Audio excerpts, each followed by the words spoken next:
Bienvenidos a Conceptos Básicos de Transacciones. Nosotros somos el equipo Camaleón y lo conforman los siguientes integrantes: Nicolás Gutiérrez, Enzo Ramírez y Simón Salinas. Introducción al tema. ¿Qué son las transacciones? Las transacciones son una colección de operaciones que forman una única unidad lógica de trabajo. Un sistema de base de datos debe asegurarse que la ejecución de las transacciones se realice adecuadamente a pesar de existencia de fallos, siendo así que se ejecute la transacción completa o no se ejecute en absoluto. Además debe gestionar que la ejecución concurrente de las transacciones tengan inconsistencia dentro de ella. Las transacciones desde el punto de vista del usuario considera que es un conjunto de varias operaciones sobre una base de datos o una única operación, similar al concepto de transacción. Por ejemplo, una transferencia de fondos de una cuenta corriente a una cuenta de ahorros es una operación simple desde el punto de vista del cliente, pero desde el punto de vista del programa está compuesta de varias operaciones. Se evidencia también que es esencial que tenga lugar todas las operaciones que, en caso de fallo, ninguna de ellas se produzca. Por ejemplo, sería inaceptable efectuar descargo de la referencia de la cuenta corriente y que no se puedan abonar en la cuenta de ahorro. Concepto de transacción. Una transacción es una unidad de la ejecución de un programa que accede y posiblemente actualiza varios de los datos. Una transacción se inicia por la ejecución de un programa de usuario escrito en un lenguaje de manipulación de alto nivel, o en lenguaje de programación como por ejemplo SQL, C Sharp, C++, Java o JavaScript. Y está delimitado por instrucciones llamando a una función. De la forma begin, transaction, que es el inicio de la transacción, y end transaction, que es el fin de la transacción. La transacción siempre va a componer de esas dos operaciones. Propiedades ACID. Para asegurar la integridad de los datos, se necesita que el sistema de base de datos mantenga las siguientes propiedades de transacciones. Atomicidad. Todas o ninguna de las operaciones de las transacciones se realizan en la base de datos. Consistencia. La ejecución aislada de la transacción conserva la consistencia de la base de datos. Aislamiento. Cada transacción ignora al resto de las transacciones que se ejecutan concurrentemente en el sistema. Durabilidad. Tras la finalización con éxito de una transacción, los cambios realizados en la base de datos permanecen incluso si hay fallos en el sistema. Ahora, a modo de ejemplo, hay un sistema bancario que para comprender mejor las propiedades se considera este sistema con varias cuentas y transacciones que actualizan dichas cuentas. Las funciones que cuentan son leer, que transfiere el dato X de la base de datos a una memoria intermedia local perteneciente a la transacción que ejecuta la operación leer. Luego está escribir, que transfiere el dato X desde la memoria intermedia local de la transacción que ejecuta la operación escribir a la base de datos. Y como se puede ver en la imagen, están las funciones que partiendo por la de leer, donde lee esta cuenta para luego asignarle a esta misma variable la operación de resta, donde se le quitan los 50 que serán los transferidos a la cuenta B y se escribe esta variable para actualizar dicho valor. Luego se lee la variable B, a la cual se le asignan 50 pesos que fueron los restados de la cuenta A, y luego se escribe para actualizar dicha variable o cuenta. Y viendo esto, ahora se explicarán un poco las propiedades así relacionadas a esto mismo, partiendo por la consistencia. Que en este caso el requisito de la consistencia es que la suma de A y B no sea alterada al ejecutar la transacción. Esto quiere decir que el valor de la cuenta A más el valor de la cuenta B tiene que seguir siendo el mismo independiente de lo que se le resta a uno y se le suma al otro, van a seguir sumando el mismo valor. Sin el requisito de consistencia, la transacción podría crear o destruir dinero. Se puede comprobar fácilmente que si una base de datos es consistente antes de ejecutar una transacción, seguirá haciéndolo después de ejecutar dicha transacción. Y la responsabilidad de asegurar la consistencia de una transacción es del programador de la aplicación que codifica dicha transacción. La comprobación de las restricciones de integridad puede facilitar esta tarea. Ahora viene la atomicidad, que supóngase que justo antes de ejecutar la transacción, los valores de la cuenta A y B son de 1000 y 2000 respectivamente. Ahora, durante la ejecución de la transacción TI, se produce un fallo que impide que dicha transacción finalice con éxito su ejecución, ya sea por fallos en la alimentación del hardware, los errores de software, entre otros. Además que el fallo tiene lugar después de ejecutarse la operación escribir A, pero antes de ejecutarse la operación escribir B. En este caso, los valores de las cuentas A y B que se ven reflejados en la base de datos son de 950 y 2000.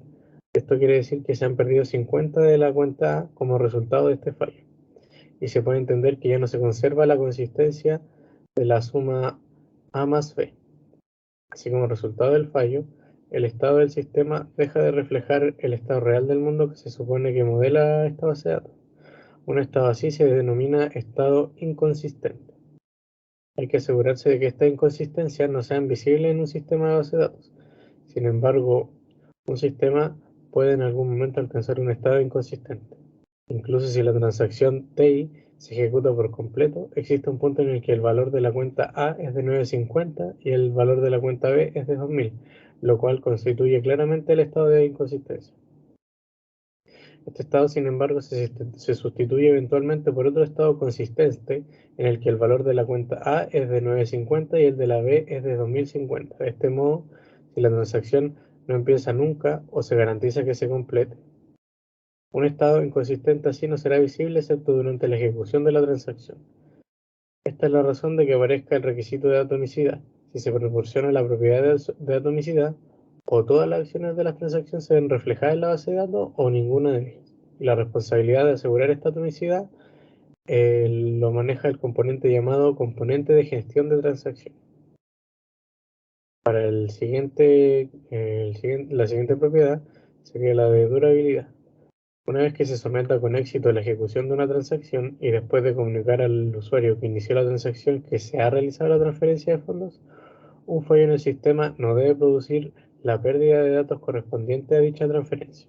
La propiedad de durabilidad asegura que una vez que se completa con éxito una transacción, persisten todas las modificaciones realizadas en la base de datos, incluso si hay un fallo en el sistema después de completarse la ejecución de dicha transacción. A partir de ahora, se asume que un fallo en la computadora del sistema produce una pérdida de datos en la memoria principal, pero los datos almacenados en el disco nunca se pierden. Esto garantiza que la durabilidad sea asegurada, ya que las modificaciones realizadas por la transacción se guardan en el disco antes que finalice la transacción, y la información de las modificaciones realizadas por la transacción guardada en disco es suficiente para permitir a la base de datos reconstruir dichas modificaciones cuando el sistema se reinicie después del fallo.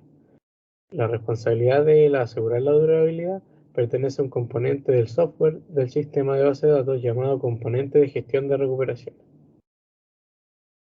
Para la siguiente propiedad viene el aislamiento, que aquí incluso si se aseguran las propiedades de consistencia y atomicidad para cada transacción, si varias transacciones se ejecutan concurrentemente, se pueden entrelazar sus operaciones de un modo no deseado, produciendo un estado inconsistente.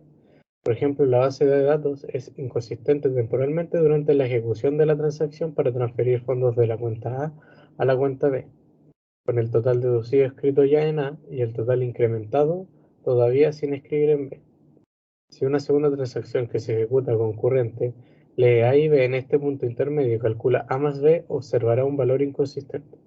Además, si esta segunda transacción realiza después modificaciones en A y B, basándose en los valores leídos, la base de datos puede permanecer en un estado inconsistente aunque ambas transacciones terminen. Una solución para el problema de ejecutar las transacciones concurrentes es ejecutarlas secuencialmente, es decir, una tras otra. Sin embargo, la ejecución concurrente de transacciones produce notables beneficios en el rendimiento. La propiedad de aislamiento asegura que el resultado obtenido al ejecutar concurrentemente las transacciones es un estado del sistema equivalente a uno obtenido al ejecutar una tras otra en algún orden. La responsabilidad de asegurar esta propiedad de aislamiento es de un componente del sistema de base de datos llamado componente de control. Estado de una transacción. En ausencia de fallos, todas las transacciones se completan con éxito. Sin embargo, como se ha visto antes, una transacción puede no siempre que termine su ejecución con éxito y se denomina abortada, mientras que una transacción que termina con éxito se dice que está comprometida. Por ello existen los siguientes estados. El primero es activa, que es el estado inicial. La transacción permanece en este estado durante su ejecución. Después está parcialmente comprometida, que después de ejecutarse la última instrucción. Está comprometida, que esto es tras completarse con éxito. Fallida tras descubrir que no puede continuar la ejecución normal. Y abortada, que después del retroceso de la transacción y de haber restablecido la base de datos a su estado anterior al comienzo de la transacción. El diagrama de estado se dice que una transacción se ha comprometido solo si ha llegado al estado comprometido. Análogamente, se dice que una transacción ha abortado solo si ha llegado al estado abortado. Y una transacción se dice que ha terminado si se ha comprometido o bien se ha abortado. De cualquiera de las dos puede terminar una transacción, que sea una con éxito o de manera fallida. Una transacción comienza en el estado activo, como se ve en la imagen. Cuando acaba su última instrucción pasa al estado parcialmente comprometido. Y en este punto la transacción ha terminado su ejecución, pero es posible que aún tenga que ser abortada, ya que los datos actuales pueden estar todavía en la memoria principal y puede ocurrirse un fallo en el hardware antes de que se complete con éxito. El sistema de base de datos escribe en el disco la información suficiente para que, incluso al producirse un fallo, puedan reproducirse los cambios hechos por la transacción al reiniciar el sistema tras este fallo. Cuando se termina de escribir esta información, la transacción pasa al estado de comprometida, y una transacción llega al estado fallido después de que el sistema determine que dicha transacción no puede continuar su ejecución normal, por ejemplo a causa de errores de hardware o lógica. Una transacción de este tipo se debe retroceder después de pasar al estado abortado.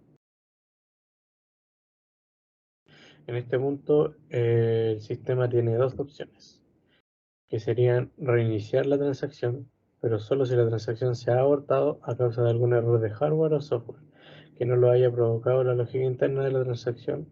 Una transacción reiniciada se considera una nueva transacción, o también se está la opción de cancelar la transacción. Normalmente se hace esto si hay algún error interno lógico que solo se puede corregir escribiendo de nuevo el programa de la aplicación, o debido a una entrada incorrecta o a que no se han encontrado los datos deseados en la base de La datos. implementación de la atomicidad y durabilidad. El componente de gestión de recuperaciones de un sistema de base de datos implementa el soporte para la atomicidad y la durabilidad. En primer lugar, consideramos un esquema simple pero extremadamente ineficiente, denominado copiar la sombra. Este esquema, que se basa en hacer copias de la base de datos denominadas copias sombra, asume que solo una transacción está activa en cada momento. El esquema asume que la base de datos es simplemente un archivo en disco. En disco se mantiene un puntero llamado puntero BD, que apunta a la copia actual de la base de datos. En el esquema de copia en la sombra, una transacción que quiera actualizar una base de datos crea primero una copia completa de dicha base de datos. Todos los cambios se hacen en la nueva copia de la base de datos, dejando la copia original, la copia en la sombra, inalterable. Si en cualquier punto hay que abortar la transacción, la copia nueva simplemente se borra.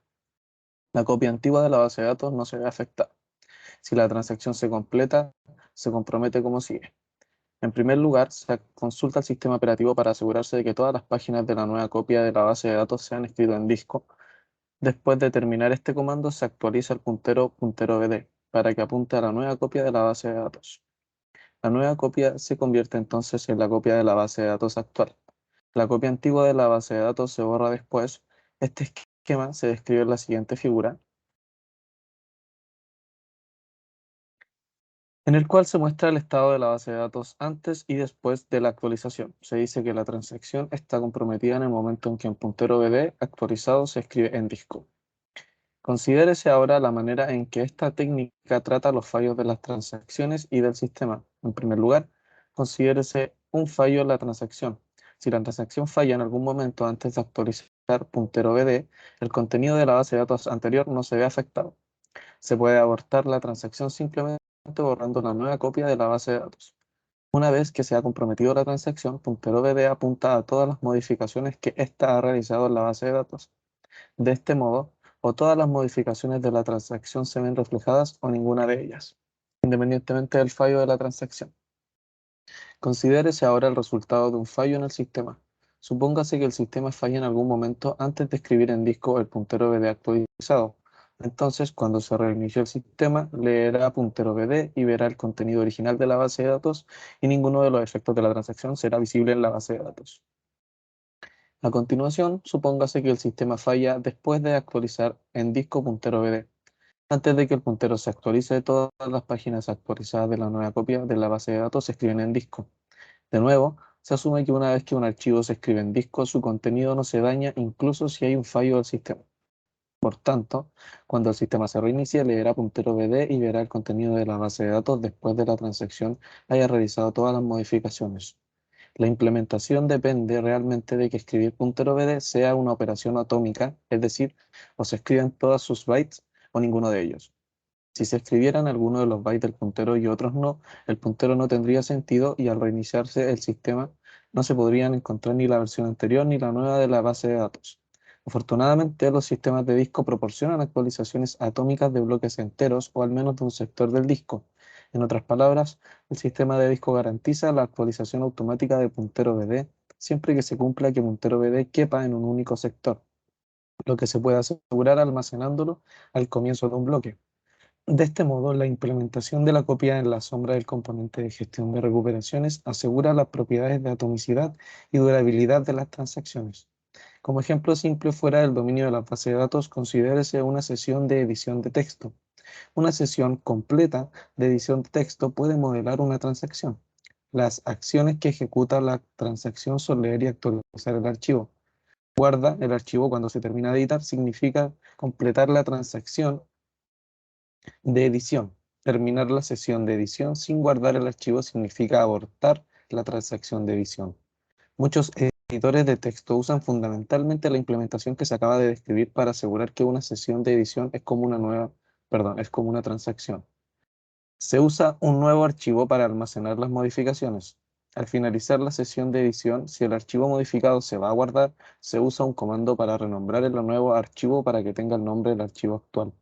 Se asume que el renombramiento está implementado como una operación atómica en el sistema de archivos y que al mismo tiempo borra el archivo antiguo. Desafortunadamente, esta implementación es extremadamente ineficiente en el contexto de grandes bases de datos, ya que la ejecución de una simple transacción requiere copiar la base de datos completa. Además, la implementación no permite a las transacciones ejecutarse concurrentemente una con otras. Existen Ejecuciones concurrentes. Concurrentes se van a presentar a continuación en 6 puntos distintos. Los sistemas de procesamiento de transacciones permiten normalmente la ejecución de varias transacciones concurrentemente. Por esto, permiten varias transacciones que actualizan concurrentemente los datos provocan complicaciones en la consistencia de los mismos, como se ha visto antes. Asegurar la consistencia a pesar de la ejecución concurrente de las transacciones requiere un trabajo extra. Es mucho más sencillo exigir que las transacciones se ejecuten secuencialmente, es decir, una a una, comenzando cada una después de la anterior que se haya completado. Sin embargo, hay dos razones para que se permita la concurrencia. Una de ellas es la productividad y utilización de recursos mejorados. Una transacción consiste en varios pasos. Algunos implican operaciones de entrada y salida, otros implican operaciones de CPU. La CPU y los discos pueden trabajar en paralelo en una computadora. Por lo tanto, las operaciones de entrada y salida se pueden realizar en paralelo con el procesamiento de la CPU. Entonces esto nos permite explotar el paralelismo del CPU y del sistema de entrada y salida para ejecutar varias transacciones en paralelo. Mientras se ejecutan una escritura, también se puede ejecutar en la CPU una acción y también se puede hacer una tercera transacción de lectura o escritura en un disco. Todo esto incrementa la productividad, llamado throughput, del sistema. Es decir, que el número de transacciones va a seguir aumentando en un tiempo dado. Análogamente, la utilización del procesador y del disco aumenta también. En otras palabras, el procesador y el disco están menos desocupados o sin hacer ningún trabajo. o sea, no tienen tiempo de ocio. Y la segunda razón, el tiempo de espera reducido. Debe haber una mezcla de transacciones que se ejecutan en el sistema. Algunas pueden ser cortas, algunas pueden ser largas. Si las transacciones se ejecutan secuencialmente, la transacción corta debe esperar a la transacción larga que se complete, lo cual lleva a un retardo impredecible en la ejecución de la transacción. Si, la, si las transacciones operan en diferentes bases de datos, mejor que se ejecuten concurrentemente, compartiendo los hilos de CPU y los accesos a discos entre ambas. La ejecución concurrente reduce los retardos impredecibles en la ejecución de las transacciones. Además, se reduce el tiempo medido de respuesta y el tiempo medio de una transacción que comienza hasta que se completa. La razón para usar concurrentemente una base de datos es esencialmente para la misma que también suceda la multiprogramación en un sistema operativo. Cuando se ejecutan en varias transacciones concurrentemente, la consistencia en la base de datos se puede destruir a pesar de que cada transacción individual sea correcta. En este apartado se presentan amplificaciones que ayudan a identificar aquellas ejecuciones que garantizan que haya una consistencia. El sistema de base de datos debe encontrar también la interacción entre las transacciones concurrentes para evitar que se destruya la consistencia de la base de datos. Esto se lleva a cabo a través de un mecanismo determinado esquemas de control de concurrencia. Para esto se considera un caso de sistema bancario, el cual tiene varias cuentas y un conjunto de transacciones que acceden y modifican dichas cuentas, sea T1 y T2, dos transacciones para transferir fondos de una cuenta a otra. La transacción T1 transfiere 50 de la cuenta A la cuenta B.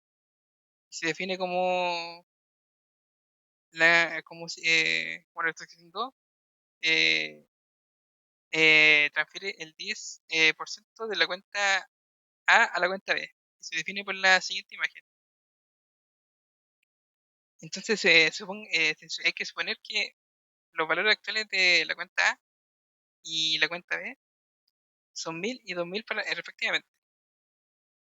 Entonces se supone que se ejecutan las dos transacciones de una manera de un orden T1 seguida de T2. Esta secuencia de ejecución se representa con la siguiente imagen. En esta figura, la secuencia de pasos de instrucciones aparece en un orden cronológico de arriba a abajo, con las instrucciones de T1 en la columna izquierda y las de T2 en la columna derecha. Los valores finales de la cuenta A y B, después de que tengan lugar la ejecución de la figura, son de 855 y de 2145 respectivamente. De este modo que la suma de total de las cuentas A y B se conserva tras la ejecución de ambas transacciones. Análogamente, si las transacciones se ejecutan en un orden T2 seguido de T1, entonces la secuencia se representa de la siguiente manera. De nuevo, como se espera, se conserva la suma de A y B y los valores finales de la cuenta A y B son de 850 y 2150 respectivamente. La secuencia de ejecución que se acaban de escribir se denominan planificaciones. Presentan el orden cronológico en el que se ejecutan las instrucciones del sistema. Obviamente, la planificación para el conjunto de transacciones debe consistir en todas las instrucciones de dichas transacciones y debe conservar el orden que aparece en las instrucciones en cada transacción individual. Por ejemplo, en la transacción 1, la instrucción debe escribir A debe aparecer antes de la instrucción leer B, en cualquier planificación válida. La planificación 1 se refiere a la primera secuencia de ejecución T1 después seguida de T2 y la planificación 2 a la segunda secuencia de T2 respectivamente de T1, como se vieron en los ejemplos anteriores. Estas planificaciones son secuenciales. Cada planificación secuencial consiste en una secuencia de instrucciones de varias transacciones en las cuales que las instrucciones pertenecientes a una única transacción están juntas en dicha planificación. De este modo, para un conjunto de n transacciones existen n factorial planificaciones secuenciales válidas distintas. Cuando el sistema de base de datos ejecuta concurrentemente varias transacciones, la planificación correspondiente no tiene por qué ser secuencial. Si dos transacciones se ejecutan concurrentemente, el sistema operativo puede ejecutar una transacción durante un tiempo pequeño, luego de realizar un cambio de contexto, ejecutar la segunda transacción durante un tiempo, cambiar de nuevo a la primera transacción durante un tiempo y así sucesivamente. Si muchas transacciones, todas ellas comparten el tiempo de CPU. Son posibles muchas secuencias de ejecución, puesto que varias instrucciones de ambas transacciones se pueden intercalar. En general no es posible predecir exactamente cuántas instrucciones se ejecutan antes de que el CPU cambie a otra transacción. Así que el número de amplificaciones para un conjunto de n transacciones es mucho mayor que n factorial. Bueno, volviendo al ejemplo anterior, supongamos que las dos transacciones que se ejecutan concurrentemente, una es posible, una planificación que se muestra en la siguiente figura. Eh, una vez que la ejecución tiene lugar, se llega al mismo estado que cuando las transacciones se ejecutan secuencialmente, en el orden T1 seguida de T2. La consuma se conserva igualmente, como se ve en el ejemplo. Pero no todas las ejecuciones concurrentes producen un estado correcto. Por ejemplo, en la siguiente imagen, la verificación 4, después de ejecutar la verificación, se llega a un estado de cuyos valores de la final de la cuenta A y B son 950 y 2100 respectivamente. En este estado final es un estado consistente, ya que se han ganado 50 pesos al procesar la ejecución concurrentemente. Realmente esta ejecución de las dos transacciones no conserva la suma de la A y la cuenta B, como se vio en los anteriores ejemplos. Si se deja el control de las ejecuciones concurrentemente, completamente al sistema operativo, son posibles muchas planificaciones, incluyendo las que dejan a la base de datos en un estado inconsistente, como se acaba de describir. En una tarea del sistema de base de datos, se aseguran que cualquier planificación que se ejecute lleva a la base de datos en un estado consistente, como se verá a continuación, el aseguramiento de la consistencia de la base de datos. El componente del sistema de base de datos que realiza esta tarea se denomina componente de control de concurrencia.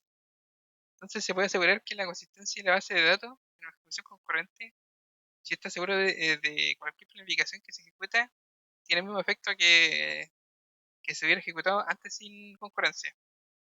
Es decir, la planificación debe ser, en cierto modo, equivalente a la planificación secuencial.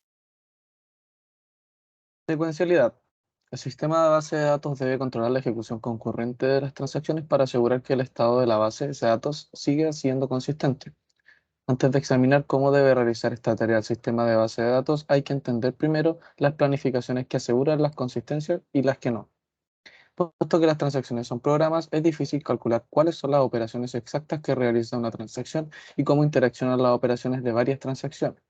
Por este motivo, no se van a interpretar los tipos de operaciones que puede realizar una transacción sobre un elemento de datos. En lugar de esto, se consideran solo dos operaciones, leer y escribir. Se asume así que entre una instrucción leer y otra escribir sobre un elemento de datos Q, una transacción puede realizar una secuencia arbitraria de las operaciones con la copia Q que reside en la memoria intermedia local de dicha transacción. De este modo, las únicas operaciones significativas de la transacción son, desde el punto de vista de la planificación, las instrucciones leer y escribir. Por tanto, normalmente solo se mostrarán las instrucciones leer y escribir en las planificaciones como se muestra en la planificación 3 de la siguiente figura. Se estudian diferentes formas de equivalencia de planificación. Esto lleva a los conceptos de secuencialidad en cuanto a conflictos y secuencialidad en cuanto a vistas.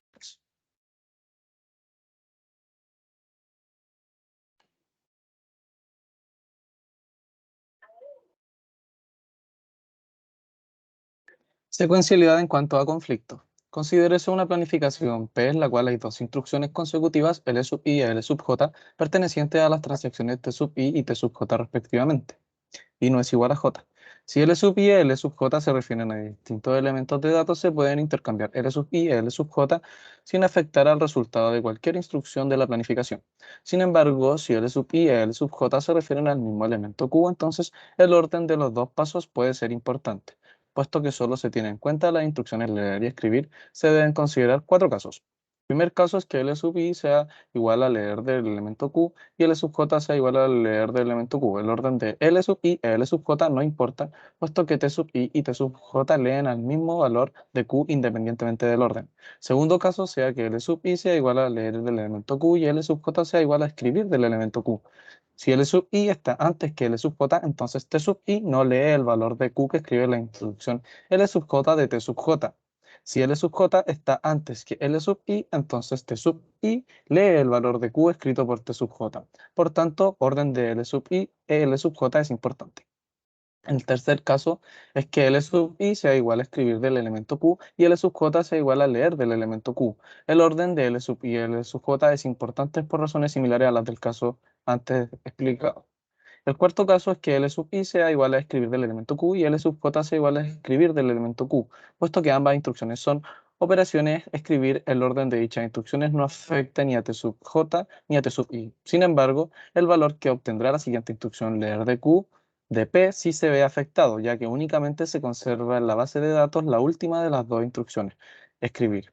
Si no hay ninguna otra instrucción escribir de Q, después de L sub i y L sub j en P, entonces el orden de L sub i y L sub j afecta directamente al valor final de Q en el estado de la base de datos que se obtiene con la planificación P.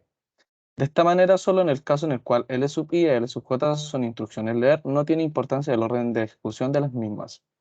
Se dice que L sub i y L sub j están en conflicto si existen operaciones de diferentes transacciones sobre el mismo elemento de datos y al menos una de esas instrucciones es una operación escribir. Para ilustrar este concepto, tenemos acá la figura número 1, donde la instrucción escribir de A del elemento A de T1 está en conflicto con la instrucción leer de A de T2. Sin embargo, la instrucción escribir A de T2 no está en conflicto con la instrucción leer B de T1, ya que las dos instrucciones acceden a diferentes elementos de datos. Sean L sub i y L sub j instrucciones consecutivas de una planificación P, si L sub i y L sub j son instrucciones de transacciones diferentes y además L sub i y L sub j no están en conflicto. Entonces se puede intercambiar el orden de L sub i y L sub j para obtener una nueva planificación P'. Lo esperado es que P sea equivalente a P', ya que todas las instrucciones aparecen en el mismo orden en ambas planificaciones, salvo L sub i y L sub j, cuyo orden no es importante. Puesto que la instrucción escribir del elemento A de T2 en la planificación, en la figura 1 que diga, no está en conflicto con la instrucción leer B de T1, se pueden intercambiar dichas instrucciones para generar una planificación equivalente. En la figura número 2 podemos ver ese intercambio que se hizo. Independientemente de cuál sea el estado inicial del sistema, las planificaciones, la figura 1 y 2, perdón, producen el mismo estado final del sistema. Se pueden continuar intercambiando instrucciones no conflictivas como sigue. Intercambiar la instrucción leer de B de T1 con la instrucción leer A de T2. Intercambiar la instrucción escribir B de T1 con la instrucción escribir A de T2. Intercambiar la instrucción escribir B de T1 con la instrucción leer A de T2. El resultado final de estos intercambios se muestra en esta siguiente figura, donde es una planificación secuencial. Así se muestra que la figura 1 es equivalente a una planificación secuencial. Esta equivalencia implica que independientemente del estado inicial, la figura 1 produce el mismo estado final que una planificación secuencial. Si una planificación P se puede transformar en otra P' por medio de una serie de intercambios de instrucciones no conflictivas, se dice que P y P' son equivalentes en cuanto a conflictos. Volviendo a los ejemplos anteriores, se observa que en la figura 1 no es equivalente en cuanto a conflictos. Secuencialidad en cuanto a vistas. Consideremos que una prueba de equivalencia que es menos rigurosa que la evaluación en cuanto a conflicto, pero que al igual que esta, se basa únicamente en la operación de leer y escribir. Se consideran dos planificaciones P y P' en las cuales es el mismo conjunto de transacciones. Se dice que también que la planificación P y P' son equivalentes en cuanto a vistas si es que se cumplen tres condiciones. Para la primera condición, para todos los segmentos de datos Q, si la transacción TI lee el valor inicial de Q en la aplicación P, entonces también TI debe leer el valor inicial de Q en la aplicación P'.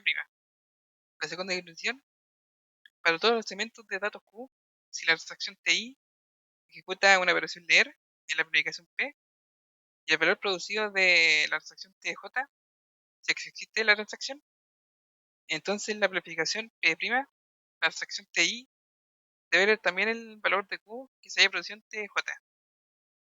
Y la tercera condición, para todos los segmentos de datos Q, si es que existe la transacción, debe realizar una última operación de escribir y en la planificación P. También debe realizar la última operación de escribir en la planificación P'. La condición 1 y 2 asegura que cada transacción en los mismos valores en ambas planificaciones y por lo tanto realiza los mismos cálculos. La condición 3 junto con la 1 y 2 aseguran que ambas planificaciones produzcan como resultado el mismo estado final del sistema. El concepto de equivalencia en cuanto a vistas lleva el concepto de secuencialidad en cuanto a vistas. Se dice que la planificación P es una secuencial en cuanto a vistas si es que es equivalente en cuanto a vistas a una planificación secuencial. Como en el ejemplo de la planificación 7, la transacción T6 que se agrega en la planificación 9 de ejemplo, eh, la planificación 9 es secuenciable en cuanto a vistas. Realmente es equivalente en cuanto a vistas a la planificación secuencial T3, T4 y T6, ya que las instrucciones de lee el valor inicial de Q en ambas planificaciones y T6 realiza la escritura de Q en ambas planificaciones. Todas las planificaciones son secuenciales en cuanto a conflictos, es secuencial también en cuanto a vistas, pero también planificaciones secuenciales en cuanto a vistas que no son secuenciales en cuanto a conflictos. Realmente la planificación 9 no es secuencial en cuanto a conflictos, puesto que para todo hay un par de instrucciones que están en conflicto y por lo tanto no es posible hacer ningún intercambio de acciones. Como se observa en la planificación 9, las transacciones T4 y T6 realizan operaciones de escritura sin haber realizado ninguna operación de lectura. Este tipo de escritura se denomina escritura ciega. La escritura ciega aparece en todas las planificaciones que no sean secuenciales en cuanto a, perdón, en todas las planificaciones secuenciales en cuanto a vistas que no sean secuenciales en cuanto a conflictos. Recuperabilidad. Antes se han estudiado las planificaciones que son aceptables desde el punto de vista de la consistencia de las bases de datos, asumiendo implícitamente que no había fallos en las transacciones. Ahora se va a estudiar el efecto de los fallos en una transacción durante una ejecución concurrente. Si la transacción T sub i falla, por la razón que sea, es necesario deshacer el efecto de dicha transacción para asegurar la propiedad de atomicidad de la misma. En un sistema que permita la concurrencia es necesario asegurar también que toda transacción T sub j que depende de T sub i, es decir, T sub j lee datos que ha escrito T sub i, se aborta también. Para alcanzar esta garantía es necesario poner restricciones al tipo de planificaciones permitidas en el sistema. Planificaciones recuperables. Considérese la planificación 10 que se muestra en la siguiente figura, en la cual la transacción T sub 9 realiza solo una instrucción, leer A. Supóngase que el sistema permite que T sub 9 se complete inmediatamente después de ejecutar la instrucción leer A. Así se completa T sub 9 antes de que lo haga T sub 8. Supóngase ahora que T sub 8 falla antes de completarse, puesto que T sub 9 ha leído el valor del elemento de datos A escrito por T sub 8, se debe abortar T sub 9 para asegurar la atomicidad de la transacción. Sin embargo, T sub 9 ya se ha comprometido y no puede abortarse. De este modo se llega a una situación en la cual es imposible recuperarse correctamente del fallo de T sub 8. La planificación 10, cuyo compromiso tiene lugar inmediatamente después de ejecutar la instrucción leer A, es un ejemplo de planificación no recuperable, la cual no debe permitirse. La mayoría de los sistemas de base de datos requieren que todas las planificaciones sean recuperables. Una planificación recuperable es aquella en la que para todo par de transacciones T sub i y T sub j, tales que T sub j lee elementos de datos que ha escrito previamente T sub i. La operación comprometer de T sub I aparece antes que la de T sub J. Planificaciones sin cascada. Incluso si una planificación es recuperable, hay que retroceder varias transacciones para recuperar correctamente el estado previo a un fallo en una transacción T sub I. Tales situaciones ocurren si las transacciones leen datos que ha escrito T sub I. Como ejemplo, considere la planificación parcial de la siguiente figura. La transacción T sub 10 escribe un valor de A que lee la transacción T sub 11. La transacción T sub 11 escribe un valor de A que lee la transacción T sub 12. Supóngase que en ese momento falla T sub 10, se debe retroceder T sub 10, puesto que T sub 11 depende de T sub 10. Se debe retroceder T sub 11, puesto que T sub 12 depende de T sub 11. Se debe retroceder T sub 12. Este fenómeno en el cual un fallo en una única transacción provoca una serie de retrocesos de transacciones se denomina retroceso en cascada. No es deseable el retroceso en cascada, ya que provoca un aumento significativo del trabajo necesario para deshacer cálculos. Es deseable restringir las planificaciones a aquellas en las que no puedan ocurrir retrocesos en cascada. Tales planificaciones se denominan planificaciones sin cascada. Una planificación sin cascada es aquella para la que todo par de transacciones T sub I y T sub J, tales que T sub J lee un elemento de datos que ha escrito previamente T sub I. La operación comprometer de T sub I aparece antes que la operación de lectura de T sub J. Es sencillo comprobar que toda planificación sin cascada es también recuperable. Implementación del aislamiento. Antes se ha visto las propiedades que se deben tener en la aplicación para dejar a la base de datos en un estado consistente y permitir fallos en la transacción, que se podrían manejar de una manera segura. En concreto, las planificaciones que son secuenciales en cuanto a conflictos o secuenciales en cuanto a vistas y sin cascada cumplen estos requisitos. Existen varios esquemas de control de concurrencia que se pueden utilizar para asegurar que, incluso si se ejecutan concurrentemente, muchas transacciones solo generan planificaciones aceptables, si tienen en cuenta la forma en que el sistema operativo comparte el uso de los recursos tales como el tiempo de la CPU entre las transacciones. Como ejemplo trivial del esquema de control de concurrencia, se consideran que una transacción realiza un bloqueo en la base de datos completa antes de comenzar y lo libera después de haber comprometido. Mientras una transacción mantiene el bloqueo, no se permite que ninguna otra la obtenga. Y todos ellos deben esperar a que se libere el bloqueo, como lo muestra la imagen a continuación. La transacción la bloquea para la tabla A y la transacción 2 está bloqueada para acceder a la tabla, entonces tiene que esperar obligatoriamente. Entonces después se pueden ejecutar una transacción a cada vez. Por tanto, se originan amplificaciones secuenciales. Estas son obviamente secuenciales y es sencillo probar que son sin cascada. Un esquema de control de concurrencia como este se produce en un rendimiento pobre, ya que fuerza las transacciones que esperen a que finalicen los precedentes para poder comenzar. En otras palabras, produce un grado de concurrencia pobre. Las ecuaciones concurrentes presentan varios beneficios para el rendimiento. El objeto de los esquemas de control de concurrencia es proporcionar un elevado grado de concurrencia. Al mismo tiempo que todas las planificaciones que se generan son secuenciales en cuanto a conflictos o en cuanto a vistas o son sin cascada. Comprobación de la secuencialidad. Cuando se diseñan esquemas de control de concurrencia, también es necesario demostrar que planificaciones que se generen en un esquema siguen secuenciales. Para lograrlo, se debe entender primero que la forma de determinar si dada una planificación creta P es secuenciable. Entonces, a continuación se va a mostrar un método simple y eficaz de determinar la secuencialidad en cuanto a conflicto de una planificación.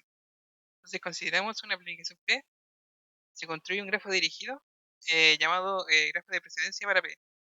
Este grafo consiste en un par G, G representa el grafo, B al conjunto de vértices, A al conjunto de arcos, y la T son las transacciones ejecutadas. Eh, entonces, el conjunto de arcos consiste en todas las transacciones que participan en la planificación. El conjunto de arcos consiste en todos los arcos que se forman de TI a TJ, para los cuales se dan en tres condiciones. Si TI ejecuta una operación de escribir de Q antes de que TJ ejecute la lectura Q. Si la segunda condición, eh, si TI ejecuta una operación de Q antes de que TJ ejecute la operación de escribir Q.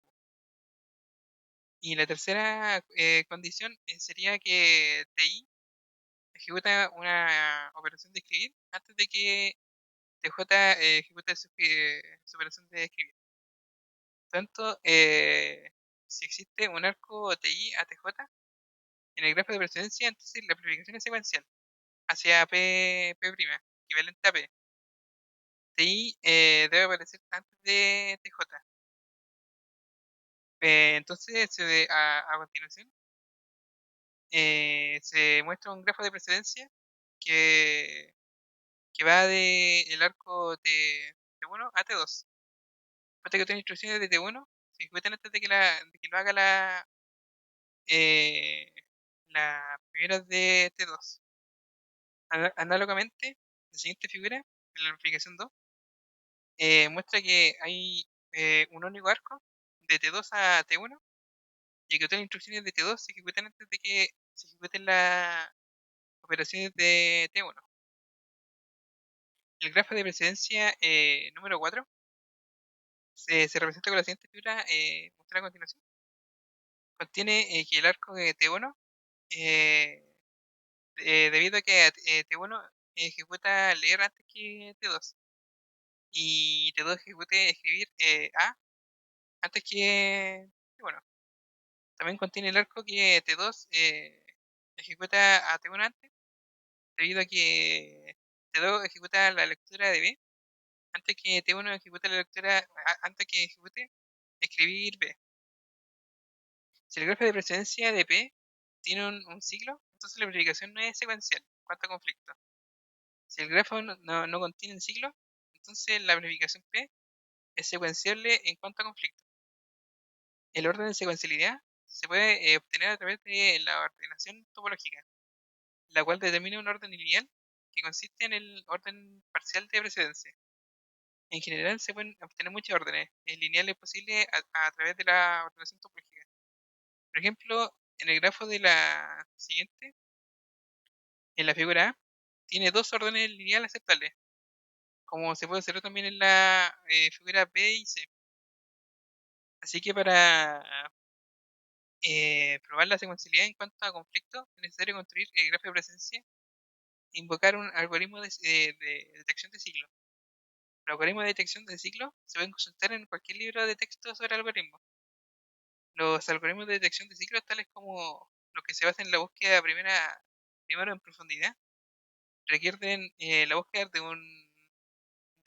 oper- eh, de pi operaciones al cuadrado, siendo n el número de vértices del grafo, es decir, el número de transacciones. De este modo se consigue un esquema práctico para determinar si la secuencialidad es en cuanto a conflicto. Bueno, volviendo a los casos anteriores, observamos que la presencia de verificación del 1, del 1 y el 2 no contienen ciclo. En cambio, la verificación 4 contiene ciclos, lo que indica que esta verificación no es secuenciable en cuanto a conflicto.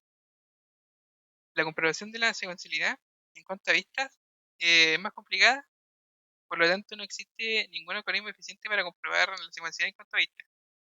A continuación presentamos la bibliografía que se usó durante toda la lectura y muchas gracias.